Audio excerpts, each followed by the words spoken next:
से कहती है अगर एमेलिया वो जादुई मेजपोश ला दे तो मैं उससे शादी कर लूंगी। अब राजकुमारी की नई शर्त के मुताबिक एमेलिया और वासिलिसा उस जादुई मेजपोश की खोज में निकल पड़ते हैं। रास्ते में वासिलिसा बताती है कि वो मेजपोश सीटसर और अफानासी नाम के 2 भाइयों के पास है। कई साल पहले दोनों गांव छोड़कर पहाड़ी इलाके में रहने चले गए थे। उन्हें बैठे बैठे खाने पीने की चीजें मिल जाती थीं, इसलिए वो इतने आलसी हो गए कि अब चल भी नहीं सकते।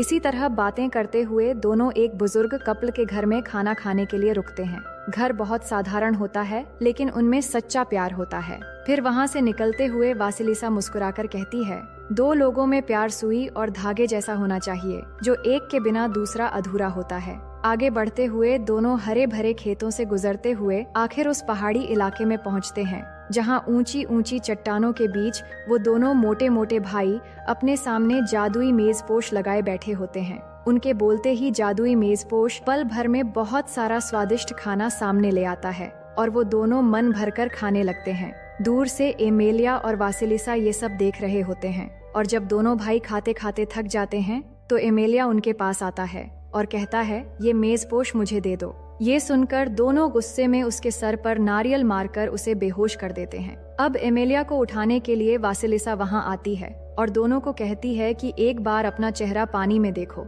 उसके कहने पर जब दोनों अपनी शक्ल पानी में देखते हैं तो वो चौंक जाते हैं, क्योंकि सालों से सिर्फ खाते पीते रहने की वजह से दोनों भैंसों की तरह मोटे हो चुके थे। अब वो खुद पर अफसोस करते हुए वासिलिसा से पूछते हैं कि हम कैसे पहले की तरह बन सकते हैं। वासिलिसा कहती है, अगर सच में ऐसा चाहते हो तो सबसे पहले इस जादुई मेजपोश से छुटकारा पाना होगा। जब तक ये तुम्हारे पास रहेगा तुम दोनों कभी मेहनत नहीं कर पाओगे। ये सुनकर दोनों भाई शर्मिंदगी से कहते हैं कि तुम सही कह रही हो, इसे ले जाओ। अब वासिलिसा वो मेजपोश ले लेती है और एमेलिया को किसी तरह लेकर वहाँ से निकल जाती है। अब एमेलिया को होश आ जाता है और मेजपोश देखकर वो खुश होने लगता है कि आखिर उसने शर्त पूरी कर ली है।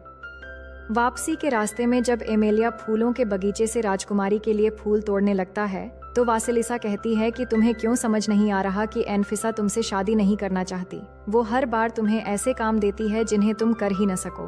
लेकिन एमेलिया अपनी मासूमियत में कहता है, नहीं एनफिसा, ऐसा नहीं है, बस एक बार मैं ये कर लूं फिर सब ठीक हो जाएगा। एमेलिया की दिल की अच्छाई देखकर वासिलिसा उसके प्यार में पड़ जाती है, पर वो चाहकर भी दिल की बात जाहिर नहीं कर पाती। इसके बाद एमेलिया जब जादुई मेजपोश के साथ राज्य में पहुंचता है तो सब लोग खुश होकर उसके लिए नारे लगाने लगते हैं।